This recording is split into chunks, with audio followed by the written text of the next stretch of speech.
Nobody recruits you. That's the first thing that surprises people.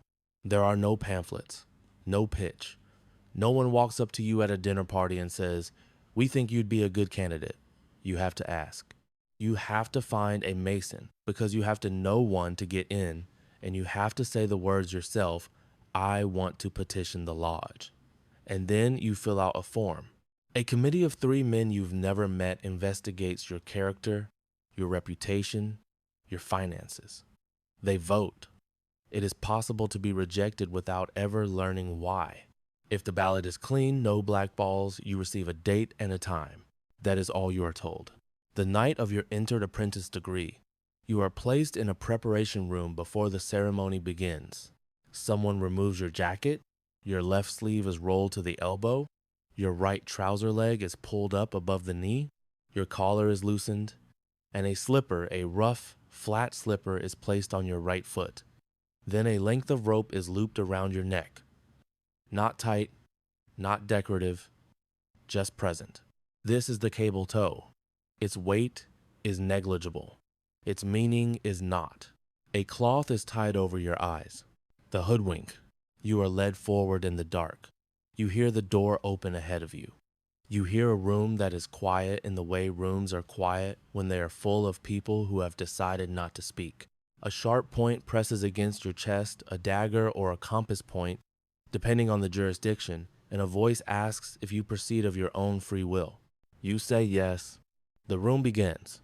What follows is an allegory constructed entirely in the dark. You hear words. You are guided through postures you don't understand.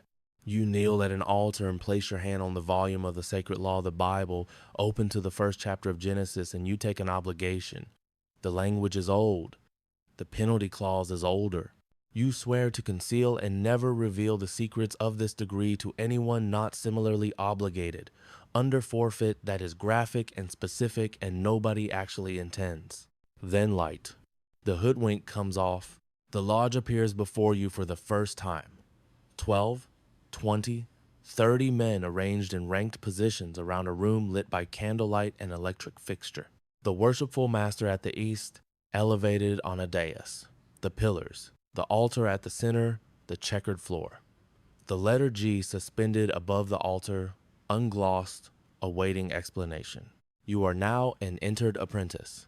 They present you with the lambskin apron more ancient than the golden fleece, more honorable than any order that can be bestowed upon you, they say. You believe them. Or you begin to. The working tools are given.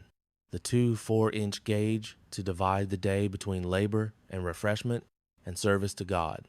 The common gavel to knock excess and vice from the raw stone of your character. The rough ashlar. That's what you are. Unhewn, unfinished, not yet formed into what the craft requires. You are sent home with a catechism to memorize and a date for the next degree. The Fellowcraft degree advances you to the second rung of the Blue Lodge. You pass between 2 pillars, Boaz on the left, Jachin on the right, the twin columns of Solomon's porch, and ascend a winding staircase of 7 steps, each one corresponding to a liberal art or science. Grammar, rhetoric, logic, arithmetic, geometry, music, astronomy. The middle chamber awaits at the top, where, in the allegory, the Fellowcraft received wages. In your ceremony, the wages are symbolic. The letter G, finally explained, standing for both geometry, the foundational science of the stonemasons' guild, and for God, the grand architect of the universe. The square teaches morality. The level teaches equality. The plumb teaches rectitude. These are your working tools now. The abstract machinery of a life examined. Something has shifted since the first degree, but it is difficult to name. You have passed. That is the word, not raised, not elevated. Passed. The language is deliberate. You are in motion, but have not yet arrived. The Master Mason degree is different. The lodge knows it. The men who have been through it will not tell you what is coming, and their silence has a specific quality that the first 2 degrees did not carry. The ceremony begins as before: darkness, obligation, ritual, but midway through, the story changes. You are no longer simply a candidate moving through symbolic positions. You are placed inside a legend. Hiram Abif, chief architect of King Solomon's temple, master of the craft, possessor of the master's word, the sacred and unutterable word that gave him authority over every grade of worker on the Temple Mount. 3 Fellowcraft masons, frustrated that the temple's completion had not yet earned them the privileges of a master, accosted him at 3 separate gates: the south, the west, the east. 3 demands, 3 refusals, 3 weapons. The first blow did not kill him. The second blow did not kill him. The third blow, delivered at the east gate, did. Jubella, Jubello, Jubellum. The 3 ruffians, their names are spoken in the ceremony. Their penalties are explicit. Their capture and what King Solomon ordered done with them does not soften. Hiram was buried near the temple, a sprig of acacia marking the ground above him. In the ceremony, you are Hiram. That is not metaphor. You are physically laid out. You are symbolically slain. And then King Solomon himself, through the figure of the worshipful master, reaches down and raises you by the grip of the master mason, the lion's paw, and the 5 points of fellowship, foot to foot, knee to knee, breast to breast, hand to back, cheek to cheek, mouth to ear, where the substitute word is whispered. Substitute, because the true master's word was lost when Hiram died. The word will not be recovered here. It will not be recovered in this lodge, in this degree, in this rite. They raise you. You are now a master mason, the 3rd degree, the summit of the Blue Lodge.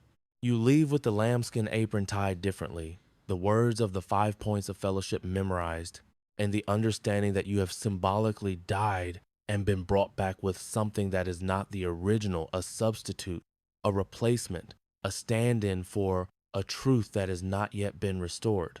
Nobody explains what that means. You are expected to hold the question. To go further, you must choose a path.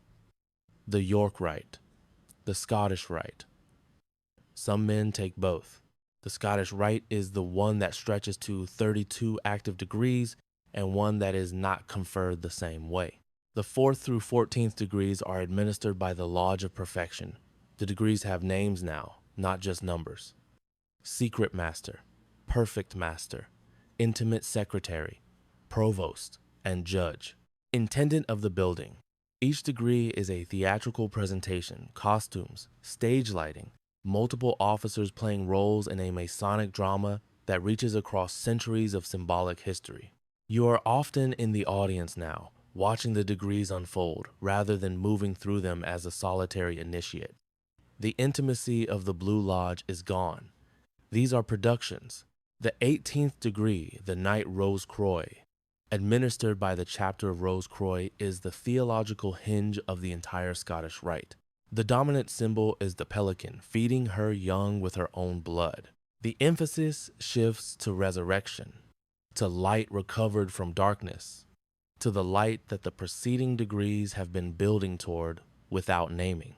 Albert Pike wrote about it at length in Morals and Dogma, published in 1871, The Doctrinal Spine of the Southern Jurisdiction. He read Zoroaster, Plato, the Kabbalah, the Hindu Vedas, and synthesized them into a philosophy of universal moral architecture. A copy was placed in the hands of every new Southern Jurisdiction member for over a century. It does not explain itself to those who will not work for it. You are expected to work for it. The Council of Kadosh administers the 19th through 30th degrees. The degrees of the council are harder. The Grand Pontiff, the Grand Master of all symbolic lodges, Knight of the Brazen Serpent. The themes are no longer about the craft of stone cutting or the construction of temples. They are about the architecture of civilization itself, law, philosophy, justice, the battle between light and darkness that every serious thinker in every tradition has eventually been forced to engage. The 30th degree, the Knight Kadosh, confronts you with the destruction of the Knights Templar by Philip IV of France and Pope Clement V in 1307. Whether you are avenging actual historical martyrs or performing an allegory about the persecution of moral courage by political power depends entirely on how you read it. Both readings are valid. Neither is comfortable. The 31st and 32nd degrees are conferred by the consistory. At the 32nd degree Master of the Royal Secret, you receive a white and black double-headed eagle, symbol of the Scottish Rite, and a black cap with gold trim. The degree's full title arrives with the full weight of what the Rite has been building toward. The Royal Secret is the knowledge of duty, the obligation each Mason carries not to a fraternity, but to the architecture of the good and the true, carried alone, carried always, without requiring recognition or reward. You are a 32nd degree Mason. You wear a black hat. You may wait years before anything further happens. It may never happen at all. The 33rd degree is not applied for. There is no petition form. There is no deadline. No committee of investigation comes to your home. After 46 months as a Knight Commander of the Court of Honor, the Red Hat, the intermediate honor, a Scottish Rite Mason, may be nominated by his valet to the Supreme Council of the 33rd degree. The nomination goes to Washington, D.C., to the House of the Temple on 16th Street, which is built according to the specifications of the Mausoleum of Halicarnassus, and which contains the ashes of Albert Pike himself, interred in the wall of the building whose philosophy he, more than any other man, constructed. The Supreme Council votes. It either happens or it doesn't. If it does, you receive notice. You travel to Washington or to the conferred ceremony in your Orient. You are dressed in the regalia of the 33rd degree white cap, gold trim, the double cross of the Sovereign Grand Inspector General. The ceremony is not a theatrical production. It is brief and grave and absolute. They place the 33rd degree on you, not a deeper mystery, not a hidden room behind a hidden door where the real secrets were waiting, not a revelation that reframes everything beneath it.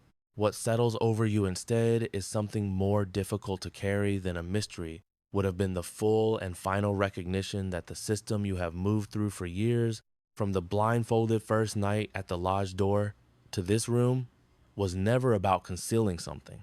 It was about building something. The rough ashlar to the perfect ashlar. The working tools given degree by degree, year by year. The substitute word standing in for the lost original, held in trust across the entire architecture of the fraternity, not yet recovered, not yet fully known, waiting in the Royal Arch, where the York Rite will tell you it was found in a vault beneath the ruins of the temple, inscribed on a golden plate, whispered by 3 voices simultaneously so that no single voice could ever possess it alone. The all-seeing eye that watched you from the lodge room wall from the first night, the compass and square that framed the letter G, the apron, still white, still lambskin, still the badge of a Mason, older than any title that has been placed on you since. None of it is finished. That is the weight the 33rd degree places on you when it settles. Not a crown, not a conclusion. The permanent, irreversible recognition that you entered something that does not end. The silence after that has no ceremony to fill it. It is yours to carry.